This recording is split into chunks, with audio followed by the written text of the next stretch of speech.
Hi guys, it's Dakota. It has been way too long. Happy New Year. I haven't made a video. I did not make any video the month of December. My store was open. We opened extra days and extra hours, and I pretty much was working every single day for the month of December. And it was a great.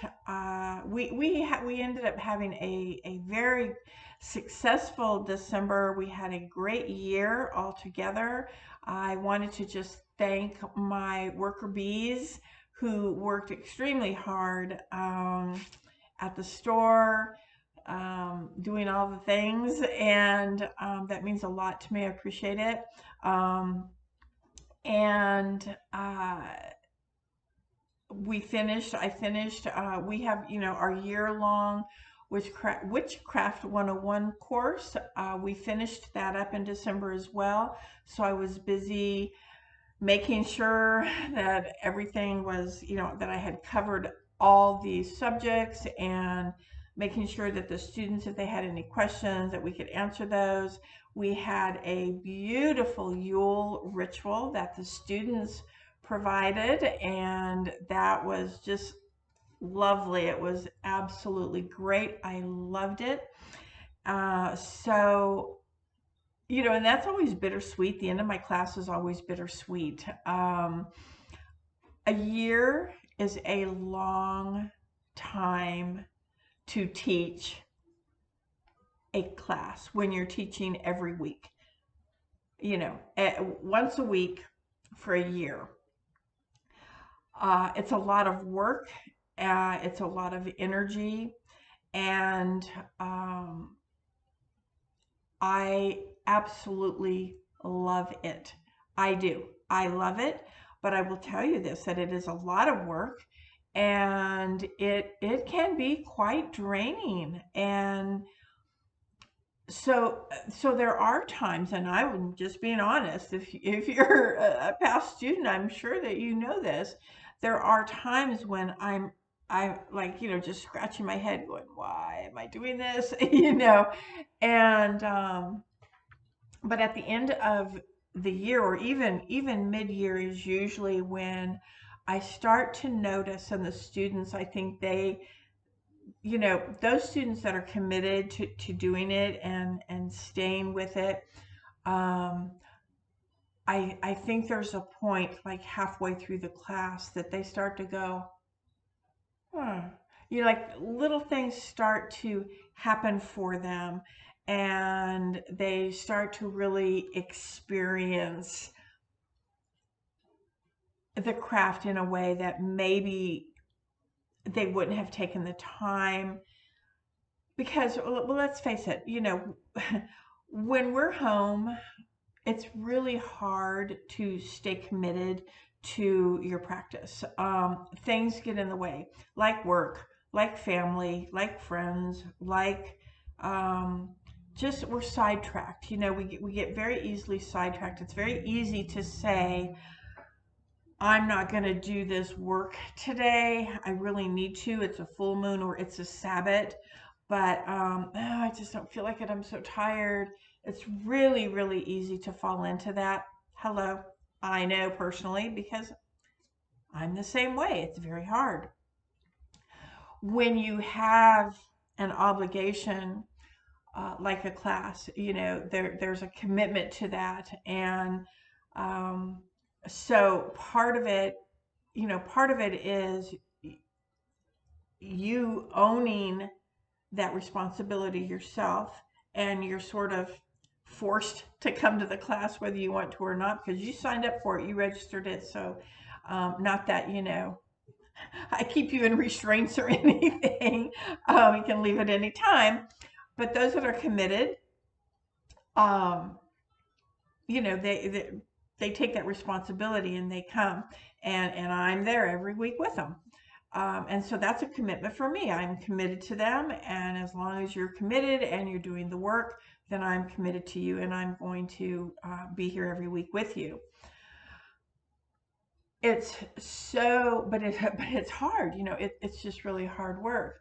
But it's so inspiring for me, and it's so satisfying for me, and I get so much pleasure out of right about that halfway mark, seeing the students kind of go, oh my God, I think I'm getting this.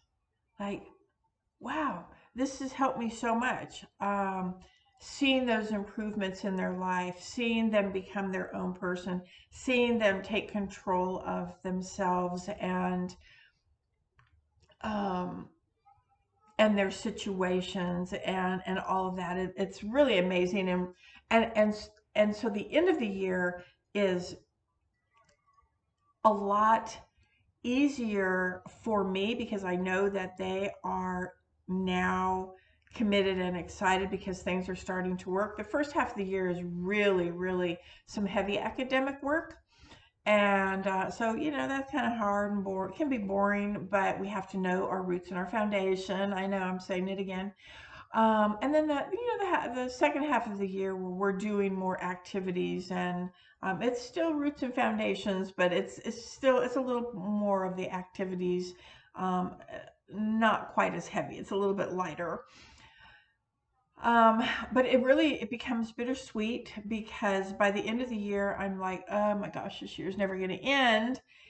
And then, come September, usually it's come Samhain is when we all just kind of sit there and look at each other and go, God, we're almost done. Where did the year go? This is crazy.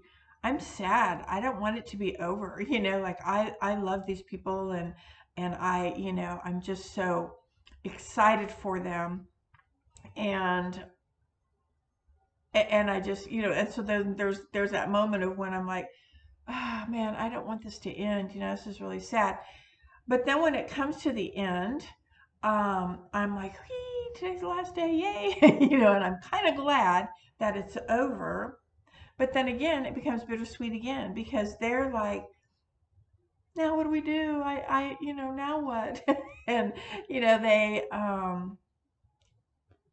they also don't want it to end. I think up until that halfway point, they're like, oh my God, I'm never going to get through this. And I'm sure there's some parts that are just don't resonate with people and they're just kind of boring, those things. Like some people really hate history, regardless if it's your path or not.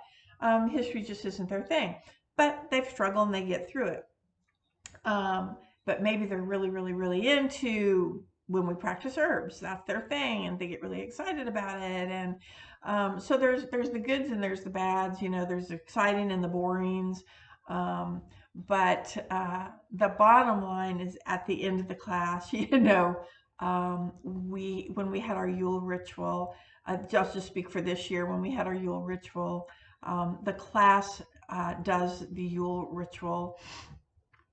I get to be the guest, and which is really exciting for me. They get zero help from me unless it's an ethical thing. If they ask me something that's like an ethical question or whatever.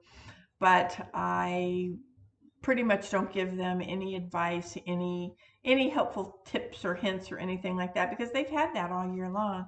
And so Yule is my time. That's when I get to sit back and I get to be the guest and someone else gets to lead, and I'm not in teacher mode. I'm just enjoying. And it was just a beautiful ritual. I thoroughly enjoyed it. I had so much fun.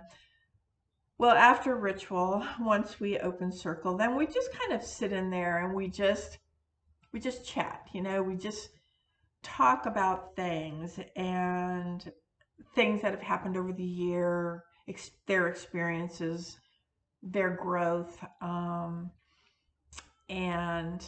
and then really it's like the tears because we start to realize, and but it's like I tell all of my students, you guys know where you can find me. I'm at my store. You have my phone. You can always call me. You can always Facebook me. Um, and let's do something together because like I said, the hardest thing to do is to do, as for me. Now this I'm just speaking for me. Okay, this is just me. It's not my students, it's not everybody out there. This is just speaking for me. The hardest thing for me, and I have been practicing for years, years, years, I'm is so being solitary now with coven training, um, unless you're with unless you're doing something with the coven, when you do something on your own, you're solitary. So doing Sabbath, especially, I can't get into it. It's very, very difficult for me to do like this Sabbath ritual with just myself. So it might come down to me just lighting a candle, and you know, thank you, being grateful because I do follow the wheel and I am very grateful. I mean, without that, we wouldn't be here, and we wouldn't have the lessons, and I wouldn't be a witch, and I wouldn't be who I am right now if it wasn't for that wheel and how it turns and how I believe in all of that and how it works for me.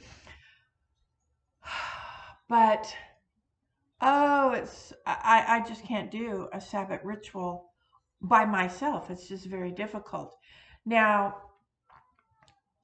full moon, dark moon. My dark moon is something different because of deity that I work with.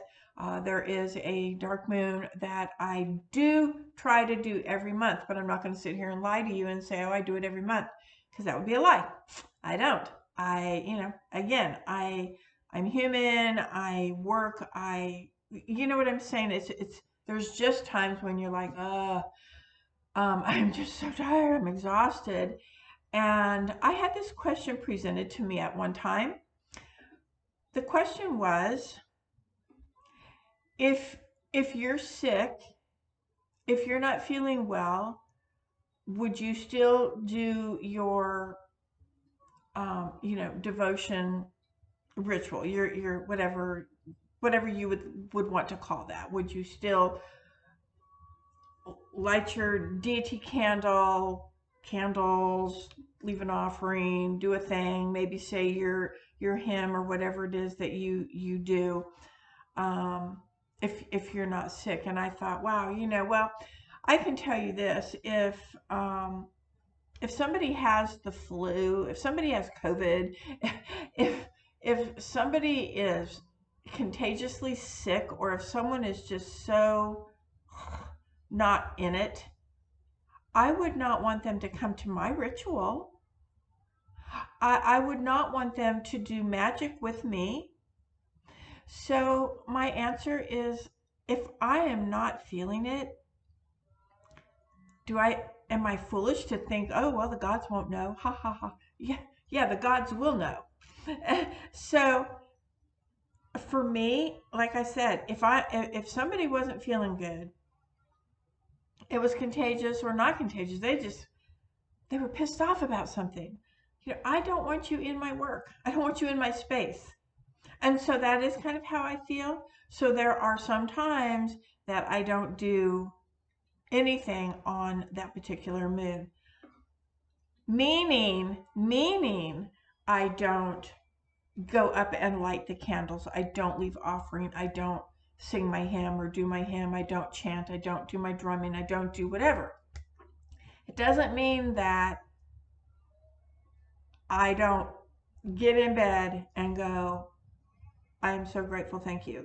Something connection. But a Sabbath, it's very, very hard.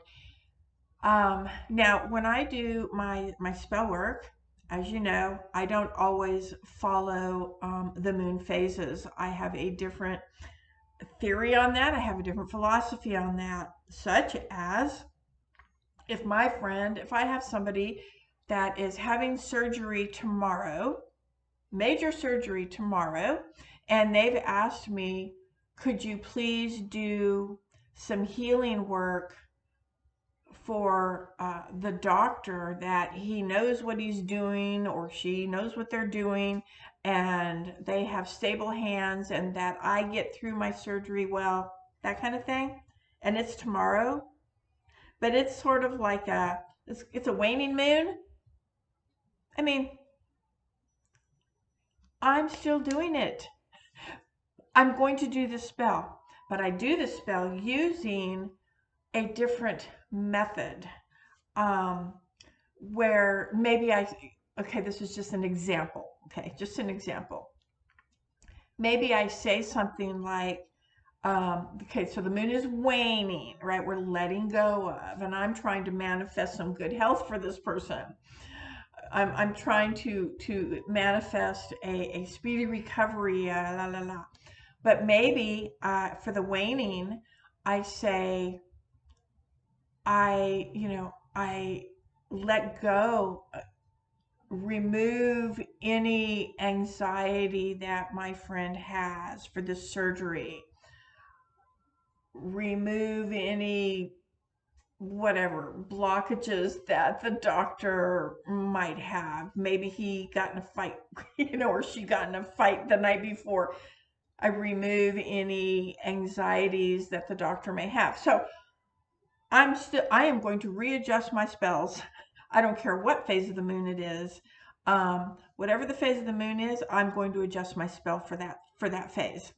So I am a true believer. I am a true believer that you can do that because it is all about your intention and it's about your wording. So, yeah. So, do I do a full moon ritual every full moon? No, I don't. No, I don't. I do spell work when I need to do spell work. That's when I do it, with the exception of the dark moon. And that is because that is based on my deity that I work with. And I do try my best, my very, very best to do that every month. And, but sometimes it doesn't work every month. So, but I feel okay with that because it's like I said, I would not want that person that didn't want to be there, that was so exhausted, that had a bad day, was sick, all of that in my space. No, I don't want you. Come back when you're feeling better. And so that's what I do. I come back when I feel better. And I think, at least in my situation, the way that I believe, I think that works best for me. So, yeah, so there's that. Anyway, I think that, yeah, so I just haven't done a video, and because of everything that was going on, I kind of am just rambling today. I don't know what happened. I had some notes here, haven't followed them, except to tell you why I haven't been doing a video. Oh, typical Dakota. So that is why I haven't done any videos for December. So I'm going to end. I'm letting you know that over the month of December, I did try to jot down some ideas for content. What I like to do is I like to see like customers that come in, if they have a specific question or there's a specific need or they're doing, there's a share kind of thing, like if they're sharing information or whatever, or what is trending. I try to stay away from that. However, there's a few things that are trending that I'm so sick of it that I'm going to do a video on it. Trend. It's a trend. Okay, so anyway, so I do have some things coming up that we're going to do, and but I'm excited to be back. I missed December. I missed it, and I hope that those of you who have subscribed haven't forgotten about me. I hope you click that little notification bell, and I'm not one for promoting that, but I mean, if you click the notification bell somewhere down there, it looks like a little bell. When I do a video, you'll get notification that I did a video. So, you'll know that I'm back. for my customers, real quick, just so you know, it's going to be on the Facebook page, but just so you know, we are not doing the 101 class this year. I'm kind of doing it every other year. Last year I didn't do it, not last year, 2022, but 2021. I didn't do it because I just wanted some self-care after 2020. So I took that year off, and it really, really helped me. I was very refreshed, and I actually had some new to my teaching boss information to give to the class, so that I was a little more, excited about certain subjects. I just kind of mixed things up, and they still got the same information. But this year, what we're doing this year, 2023, I'm back to teaching the monthly classes, one class a month. It may not be every single month, but there will be one class a month. All the information will be on our Facebook page, The Peddler and the Crow. Yes, plug, The Peddler and the Crow. And it'll be under events. And I am teaching a tarot course. I haven't got the details as far as the date yet. It'll probably be spring, late spring, early summer, right in there. And it's probably going to be like a 10, 12-week course. And we would be meeting once a week.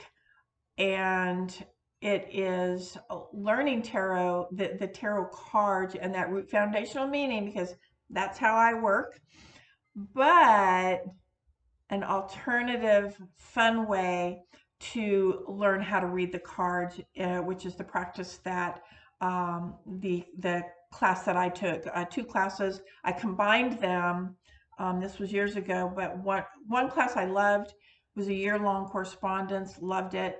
And then the other one was just a 3-month, and I just took it for the heck because it was cheap. and I took it, and as it turned out, I didn't like the instructor, but I did like their method. And I put those 2 methods together and kind of came up with my own. And I find it to be really fun, and really brings out the intuitive ability, and it isn't so cut and dry, stale, like I have found tarot to be. So that's coming up. Check that out. Peddler and the Crow, The Peddler and the Crow, on Facebook. It'll be on there. All right. So that's it. Happy New Year. I hope everyone had a wonderful holiday. I hope you enjoyed it, whatever it is that you celebrate. I personally have opted out of all events, Christmas, birthdays, anniversaries, all of that stuff. My husband and I do not do it. And it's the obligation. What obligation? And that feels really good. So anyway, that's it. Hopefully I will be here next week with some good content. All right. In the meantime, Happy New Year. Be safe, be well, be kind, and talk to you soon. Bye, guys.